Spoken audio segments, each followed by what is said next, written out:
Well, thank you very much. And I'd like to thank you both for the invitation and for the honor to present at the Edward Dennis Memorial Lecture.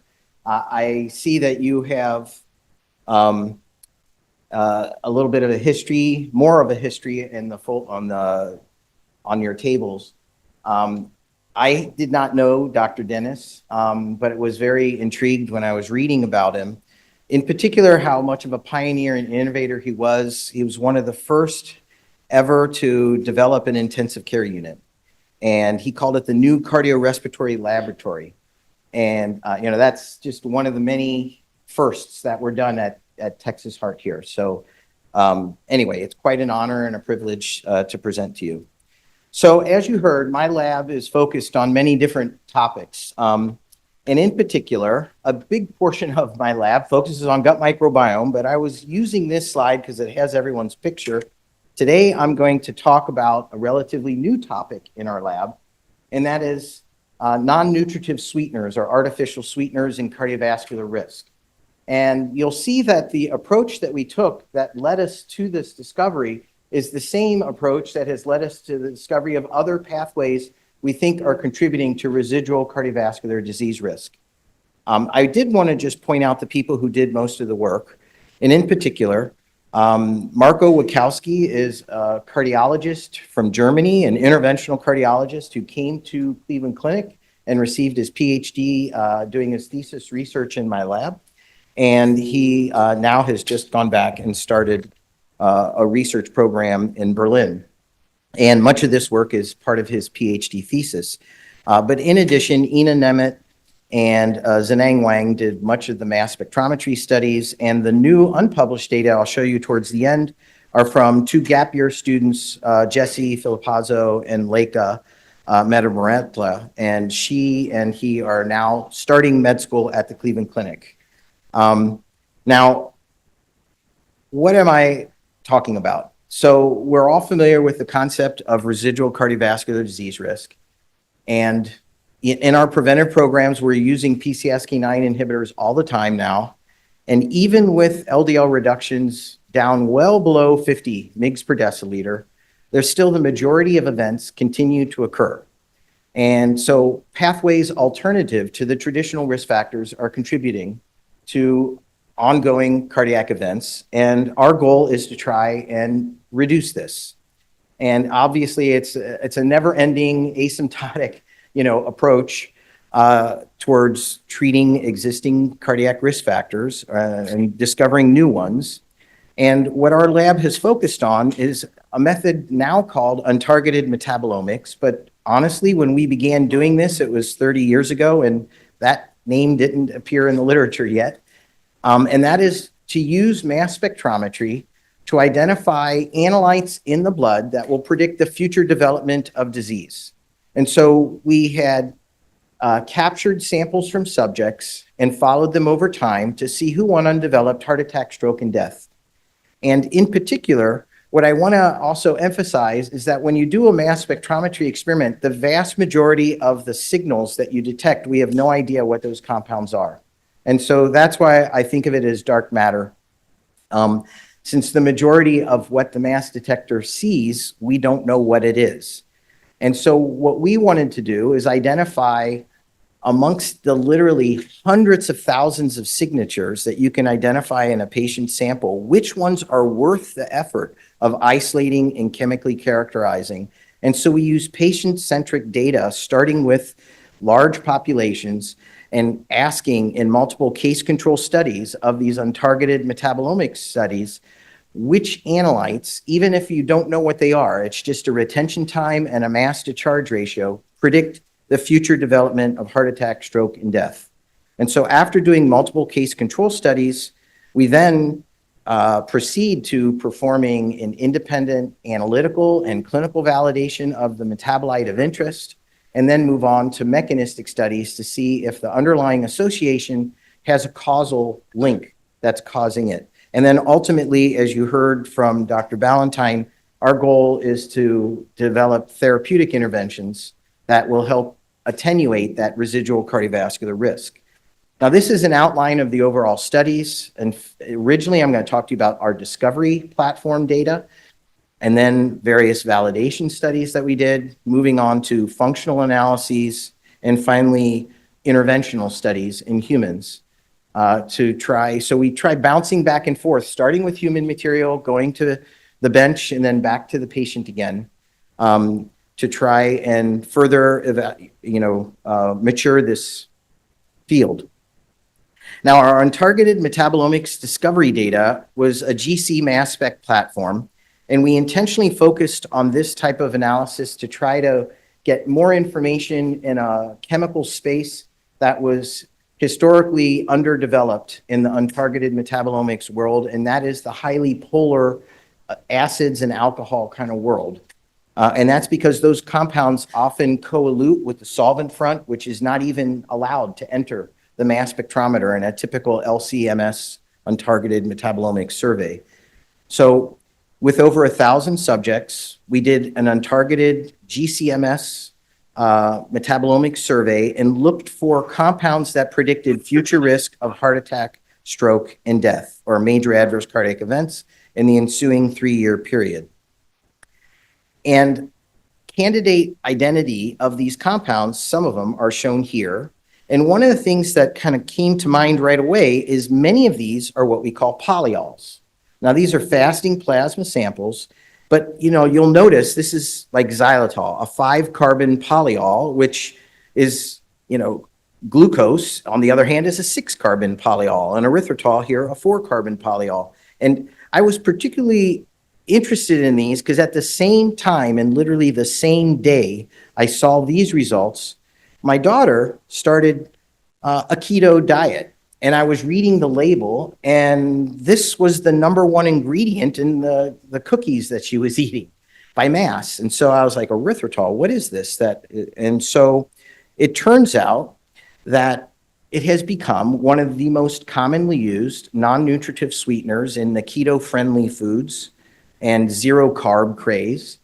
And that's because it looks like sugar and it tastes like sugar, but it doesn't carry the calories of sugar. And it also is generally recognized as safe and does not have any labeling mandate requirement, other than if you're going to make a claim with it. And so as long as all that the food manufacturer does is sweeten their material and they can use it without putting it on the label and just call it natural sweeteners. So I thought this was an interesting thing to focus on, even though all of these samples came from subjects who were collected in the early 2000s, probably predates when erythritol was being used in mass as an artificial sweetener or a sugar substitute. So within the endogenous range is what we were predicting this compound was tracking with risk. I would point out that not all polyols are tracking with risk. So for example, glucose is shown here, fructose, 1,5-anhydroglucatol. This I'll use as a negative control later in the in vivo studies. But having seen this data, we thought, well, we need to develop an analytically robust assay for this. But before I do that, I wanted to just give you a little bit more background on the history of sugar substitutes and cardiac disease and metabolic disease. So if one looks at the literature, although the early literature suggests that artificial sweeteners do nothing but good things, more recent larger scale studies and meta-analyses show a different story. And so, for example, the more recent analyses suggest that artificial sweeteners in people who ingest more of the artificial sweeteners are actually at a higher risk of obesity, a higher risk of diabetes, and a higher risk of cardiovascular disease. Now, of course, there is no discrimination between the type of sweetener many times on food labels. There's also this whole issue of reverse causation, and that people who are more likely to be taking these are more likely to be at higher risk for metabolic and cardiac disease. And there's really no causality in any kind of clinical association study. I will point out this is one of the more recent, very large scale, over 100,000 prospective subject study, where they're looking at artificial sweetener use on an annual basis through nutritional questionnaires, and then looking at a sulfame K, aspartame, sucralose in particular, and in each case showed that higher ingestion based on these epidemiology nutrition questionnaire leads to a higher likelihood of having, or is associated with, I shouldn't say leads to, is associated with higher likelihood of obesity, diabetes, and cardiovascular risk. Now, I mentioned erythritol. Some of you may not be familiar with it. Erythritol is sold in the supermarkets as by the bag, just like a sugar substitute, and you can literally use it as a one-to-one replacement for sugar in your baking recipes. And it's recommended to be used like that. Erythritol has about 0.7 to 0.8 the sweetness of sucrose, and it's suggested to use it on a one-to-one basis. What's interesting is it is cheaper to make erythritol by the kiloton than it is sugar. And so there's a huge financial incentive to actually incorporating it into processed foods. And it looks like sugar, tastes like sugar, but yet doesn't bear the calories of sugar, has anywhere from about 7% the calories of sugar. And it does not trigger an insulin response either. So while the taste bud is a chemoreceptor and can't really distinguish it between it and sucrose, other receptors and transporters, like what triggers an insulin response, do distinguish between erythritol versus sucrose, for example. But large-scale production can be done in fermentation vats, and I will say, like with erythritol, it's the husk of the corn and the shaft that's used. With xylitol, it's xylose or sawdust. So think of that as a career to like turn a waste product into a sugar substitute on scale at a cost that's less than sugar. So there are a lot of financial factors that are driving the use of these products worldwide, and the global sweetener market is over 100 billion. Okay, so our original discovery data suggested erythritol as well as other polyols. We focused originally on erythritol, truthfully, because as you will see a picture of, my daughter had a package of cookies and it was the #1 ingredient. And I said, why not? Let's just start focusing on erythritol. So first, we developed an analytical validation assay to actually be able to discriminate erythritol versus other structural isomers. Now, I'm only showing this level of detail to point out that when you get commercially available untargeted metabolomic data from some commercial vendors, and they don't give absolute quantitation, and they also say in fine print, this is what we think it is, but it's not proven to be. And if you think about it, comparing 3-etol versus erythritol, the only difference is whether or not this hydroxyl is pointing up or down, you know, an L or an S. And so these are going to be compounds that are very difficult to separate and distinguish between. They're going to weigh the same amount. The mass to charge ratio will be the same. They will fragment practically the same. So quantifying these is very difficult. And but we can synthesize in a chirally specific manner isotope labeled materials and then figure out ways of separating them. This is and then use this to quantify, and with an analytical validation, then clinically validate. So we went ahead and used 2 different cohorts, a US cohort and a European cohort. These are sequential subjects undergoing elective cardiac evaluations in the cath lab. They were collected in the early 2000s in the case of US cohort. The European cohort is more new and collected in about years 2015 to 2018. And all of the subjects were followed for 3 years with adjudicated outcomes. And as you can see, dose dependently at a higher quartile level of erythritol, there's a higher risk, anywhere from 2 to 3-fold approximately, for incident major adverse cardiac event, MI, stroke, or death in both cohorts.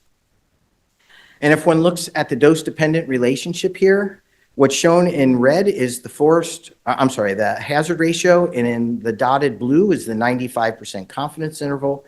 And there's a fairly linear relationship that shows a dose-dependent relationship. The top quartile level is this, you know, from here over to the right, but clearly it appears that at lower levels, there's a trend towards lower risk as well. And in looking at a sensitivity analysis, whether one looks at age or sex or blood pressure, diabetes, renal function, BMI, prior cardiovascular events, lipids, et cetera, in general, in both the US cohort and the European cohort, we saw that a higher level, this is fourth quartile versus first quartile, is associated with prospective increased MACE risk. So this is just association only, and yet we are recommending to our patients that they do use non-nutritive sweeteners and sugar substitutes as a way of sweetening their beverages and their foods with avoidance of the calories. The question is this a healthy thing to be recommending? So, so what we started trying to do is figure out how high do the levels get in healthy subjects, not just under fasting plasma conditions, but following postprandial ingestion of a typical portion size. So we initially looked at two places to figure out what's a typical portion size. One was the NHANES, and this is actually, believe it or not, they have collected a lot of this nutritional type of information, and 30 grams falls well within what's an expected exposure. One way to think about it is a can of soda that's non-sweet, that's got sugar in it, has anywhere from about 40 to 45 grams of sugar. And erythritol is used as a one-to-one replacement when it's used as a sweetener, whether it's beverages or food. So a can of soda that is sweetened by erythritol would be 30 to 45 grams of erythritol. So 30 is not a large amount. And plus the Food and Drug Administration GRAS notice lists typical exposure sizes. But this is my hand with the cookies that I saw. This is actually 2 servings, okay? And it's not hard to imagine in one sitting, if you're a big guy, you could eat the entire package, which has over 100 grams of erythritol in it. So a 30-gram exposure is not a large exposure. A pint of keto-friendly ice cream has about 30 grams in it as well. I'm just giving you examples to show you how common this is in our pantries. So we took 10 healthy volunteers and we gave them a 30-gram exposure, and then we looked at what happens to plasma levels. And the healthy volunteers all were in the first quartile. Let me just give you a little bearings here. What's shown in the green bracket is the range of plasma levels that we observed in our cohort of subjects in the gene bank cohort. However, in the postprandial setting, levels in every single subject went up well above a millimolar in level and as high as 8 to 10 millimolar in level. And plasma levels went up 1,000-fold, and then they stayed elevated for days because it just took that long for enough half-lives to evolve to allow the plasma levels to come back down. And it wasn't until day 4 where statistically they were indistinguishable from baseline levels. Now, these are all people with normal kidney function. You can imagine in subjects whose renal function is impaired, like diabetic subjects, that it would take even longer following this typical single ingestion for plasma levels to come down. Now, what's also shown in these red dotted lines is we performed many studies with isolated human platelets and platelet-rich plasma, whole blood, and developed different threshold levels in these assays where we would observe a statistically significant or heightened risk of increased calcium release, increased aggregation in response to different agonists, increased p-selectin surface expression, G2B3A activation. We also did the same thing for dense granule release, alpha granule release. And these red lines are the thresholds above which, if you're above that level, those platelet functional measures are significantly enhanced. So you can see for at least a 1 to 2 day period, people are well above being in the first quartile, level. So then when we actually then started looking at this in multiple different subjects, which is shown here, we used 2 different agonists of platelet activation, either ADP or a thrombin-stimulating peptide, TRAP6. And at a submaximal level of these agonists, this is submaximal level of ADP or a submaximal level of TRAP6, as you increase the erythritol level, you increase the amount of aggregation that the agonist, ADP or TRAP6, provokes. And it's about a 2 to 3-fold increase across this span of physiologic levels of erythritol. And we're well below a millimolar here. So this is all well within that 1 day, 24-hour window after eating a diabetic, confectionery, for example, or drinking a erythritol sweetened drink. If we look at intracellular calcium release in the platelet before versus after erythritol elevation this is with isolated human platelets, we see a significant increase, but not all polyols do this. We didn't see it with glucose. We didn't see it with anhydroglucatol, but we did see it, as we will see, with many other sugar alcohols. This is a different platelet functional measure. It's whole blood that's flowing on a microfluidic chip at physiologic shear stress, and the platelets are fluorescently labeled in the whole blood. And the first step of a platelet clot is the platelet adhering to a collagen surface and adhering and spreading. And so if you look over time, you can see more green fluorescent labeled platelets adhering to the collagen surface in the erythritol containing whole blood versus the vehicle spiked whole blood. And quantitatively, there's a significant increase in platelet adhesion. So the earliest committed step in a clot formation with a platelet. This is an in vivo assay where in the jugular vein, we inject a label that will specifically label platelets fluorescently. And in the contralateral side, in the internal carotid artery, you do a surgical cut down and then expose the internal carotid artery and use a fluorescent camera to monitor over time a growing clot with an in vivo injury. And in this case, it's ferrochloride injury. And in animals whose erythritol level was elevated, actually elevated to about 290 micromolar on average, so well within the physiologic range, the clot is forming faster as you see more fluorescently tagged platelet thrombus occurring. And you can use a flow detector, a Doppler flow device to measure when does blood flow cease. And it's shorter, smaller, so there's a faster bleeding time. The time to cessation of flow is shorter, so that in vivo, a more prothrombotic effect in the presence of physiologic levels of erythritol. So what about in humans? So we took healthy volunteers this time and gave them 30 grams of erythritol versus 30 grams of glucose, and then performed a whole slew of platelet functional measures. And that's shown here. On the left-hand graph here, this first quarter of the graph, we're looking at different doses of ADP.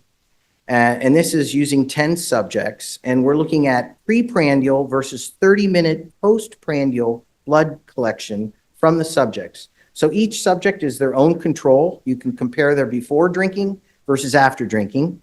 And you can see how, at least across the totality of the subjects, the healthy volunteers, at multiple different ADP concentrations, and here's at multiple different TRAP6 concentrations, that after drinking an erythritol sweetened drink, you got enhanced aggregation. Now shown in the second one, instead of blue and red, blue and orange, this is after drinking the similar 30-gram sweetened drink with glucose, not with erythritol. And instead, you see that there's no increase, whether you're using ADP as the agonist or TRAP6 as the agonist. So every healthy volunteer who drank the erythritol sweetened drink, within 30 minutes, their platelets were more hyper-responsive, more prone to clot with a lower trigger of stimulus, submaximal level of ADP or submaximal level of thrombin.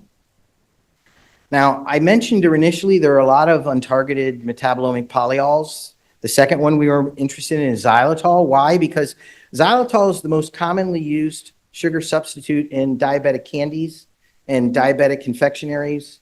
It actually has the physical properties of making a hard candy. And so diabetic, I don't know if you have any patients who keep popping a hard, diabetic candy. It's no doubt made with xylitol.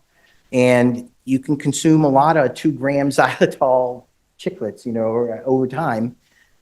So we did the same kind of study that we did with erythritol. But here, because it has 5 carbons, you start to have more complexity to the number of structural isomers. So we had to first develop ways of separating and quantifying the xylitol as opposed to ribitol or arabitol. And there are other, even unnamed structural isomers that don't have a name yet and aren't commercially available. But, this is, the best that we could find and do is synthesizing these to then develop the assay. And then when we performed this in an analogous way in a validation cohort over 2,000 subjects, we saw that increasing xylitol levels were associated with increasing prospective risk of MI, stroke, or death. And in an analogous way, we saw in whole blood, as well as in platelet aggregation, granular release, calcium release studies. In every case, the xylitol showed the same kind of behavior, heightened platelet adherence to a collagen-coated surface. This is the in vivo thrombosis assay with ferrochloride injury model. In the presence of physiologic xylitol levels, here were only 20 micromolar xylitol at end of study, and the clot forms faster, and the time to occlusion is shorter, and you get a prothrombotic effect. Now, we also did in vivo studies in subjects before and after a xylitol sweetened drink and saw very similar results across different levels of ADP. The preprandial versus postprandial blood, the platelet aggregation response to ADP is shown in the left, and to thrombin-stimulating peptide is shown on the right. Each of these different lines is a different replicate, and so when we're doing these studies, we do it at the beginning of the prep, the middle of the prep, the end of the prep, and all the data is shown, and that's what these multiple replicates, each platelet sample was screened through multiple different concentrations, at this particular concentration of TRAP6, it was done at the beginning, the middle, the end, and so there were about 30 or so replicates. So very consistent results. And here I just plotted it so you can see with each of the 10 subjects, the preprandial, postprandial sample, every single healthy volunteer, the platelet aggregation response goes up. This is kind of concerning, especially if you're thinking about our very patients who are most vulnerable for a thrombotic event are the ones we're recommending take these things. So to summarize to this point, erythritol, xylitol, they actually will provoke enhanced platelet reactivity and responsiveness and will increase virtually every step in the clotting cascade that we've measured and detected.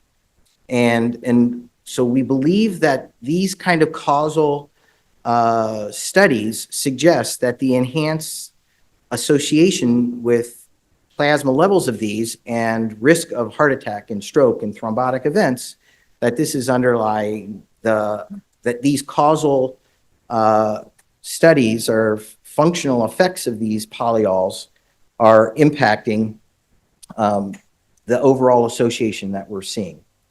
Now, a big question that we were asked, because these papers, as you can imagine, elicited a huge backlash and a lot of questions. And is this a class effect? Is this observed with all sugar alcohols? And in fact, then my wife, who loves sorbitol sweetened gums, said, what about this?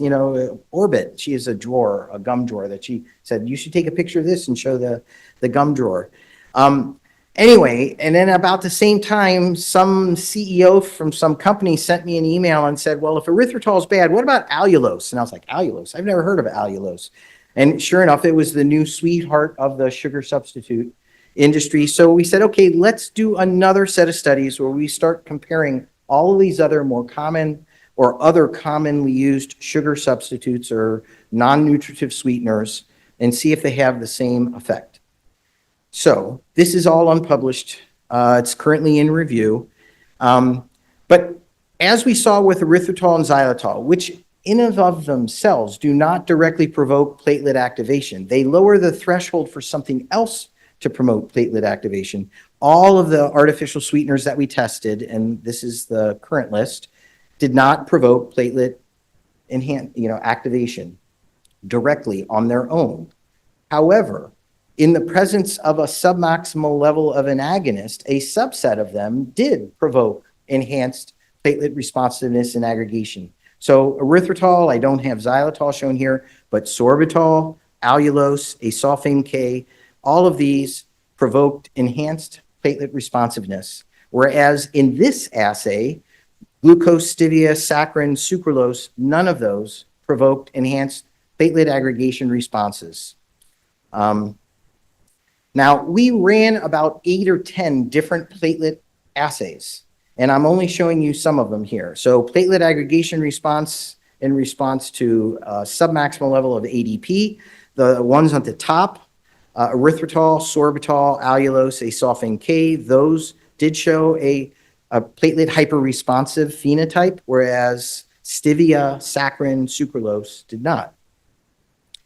When we look at the in vivo thrombosis, which I would argue is probably the most relevant of the model studies that we've done so far, the ones on the right, asulfame K, saccharin, sorbitol, erythritol, xylitol, these are the ones that enhance the rate of clot formation and shorten the time to cessation of blood flow in this in vivo thrombosis model. So I would say these are the ones, if you were going to try to parse this, to tell our patients to avoid. However, you will notice some of the ones that had shown a problem with a different in vitro assay, like allulose, I misspelled glucose. But anyway, allulose, shows an effect some of the time in some of the assays, just not the in vivo assay. So here's the data across multiple different animal model studies. There's clearly a lot of variability in these assays, but so far in our hands, with multiple different assays, only stevia and sucralose are the ones that did not seem to provoke platelet hyperresponsiveness with any of the assays done or in vivo thrombosis with any of the assays done. Now, you may say, okay, I'll avoid everything except those two, but you gotta really be careful. And I'm gonna end this talk by showing you some examples in the labels. So first of all, erythritol is often the carrier for many artificial sweeteners, even if it's stevia, for example, or monk fruit. The major thing by mass is something else rather than the stevia, glycoside. Unless you get from Trader Joe the liquid bottle where you give the little drop, it's like the majority of what you have in most, as I'll show you, artificial sweeteners is not the artificial sweetener. So, for example, when we reach for the pink packet or the yellow or the blue or the green, believe it or not, like these things are hundreds of fold more sweet than sugar, so they need a carrier. So us, the dumb public, have been buying sugar packets that are then spiked with artificial sweetener where like 1 grain out of hundreds is made of the artificial sweetener, and the majority of it initially was dextrose or sugar. So if you go back 25 years and you reached for any of these, it was a sugar packet. But then about 10, 15 years ago, it became cheaper to replace the sugar with erythritol. And it tastes just like sugar. And so erythritol became the major carrier. But now, as our paper has come out, we're seeing the pendulum is shifting back, and either dextrose or maltodextrin, this is like a spun sugar, a polymer of sugar, which doesn't even get absorbed until amylase in your saliva breaks it down and you absorb as glucose. So I think it's a little disingenuous. I think if patients, if we knew that what we're reaching for is a sugar packet, we wouldn't think of it as, but it's so little, it's like 15 calories. It's, but they call it zero. As long as it's less than 15 calories, like 14.5, they can call it zero. So that's what they size the packet as, to be just under 15 calories, so they can call it zero, because it's close enough. Now, another thing about keeping them honest is, like, as I said, now it's going back to dextrose again, but then there's this whole thing called net carbs that you may have heard and seen on the labels. So what is net carbs? It's a way of, for keto-friendly foods, how they calculate it. Well, if you take, by the current rules for labeling, to calculate net carbs, it's total carbs minus the sugar alcohols. Well, you can already see the problem here. If you start with an existing package and then you just start adding on top of it to make it sweeter and add erythritol, and you have, let's say, 30 grams of total carbs, and then you add in one portion size 20 grams of erythritol, well, now your net carb is only 10. And that's what you get to put on the label. So our patients, there's no way we're going to be able to explain all of this to them. So what do you tell them? I tell them just avoid all artificial sweeteners. Use sugar in moderation. Use a little bit of fruit in moderation. And I mean, I don't know how else to get this message across. It's really, we have a lot of things stacked against us for trying to help patients with this, because labels do not have to match even what's on here. 0-calorie sweetener, but what's the first ingredient? Where is it? Dextrose. It's kind of hard to imagine. Sugar is the first ingredient and it's 0-calorie, but they're allowed to do this. All right, I'm going to end by just showing a few more examples. And one of the things is someone asked me about maltitol, and I was like, maltitol? I have no idea what this is. And it turns out it's, part of Pillsbury sugar-free cake mixes. There's a lot of it that's added per slice that you get. And it turns out that it's just a disaccharide of glucose and glucatol, or sorbitol. So these things have so many different names, and they can start to then connect them as disaccharides, trisaccharides.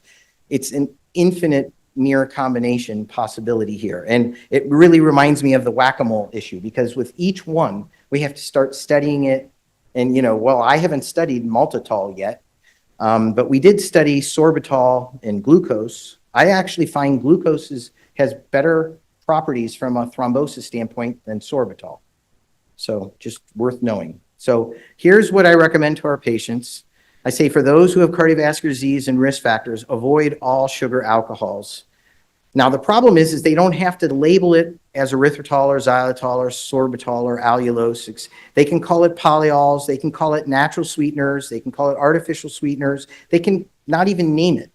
So the safest thing to tell our patients is if it tastes sweet, but it doesn't have the calories, they've got some kind of artificial sweetener in there. That's just really how you know. And you avoid that. And if you want to sweeten something, then use something like honey or sugar, dried fruit, etc., in moderation.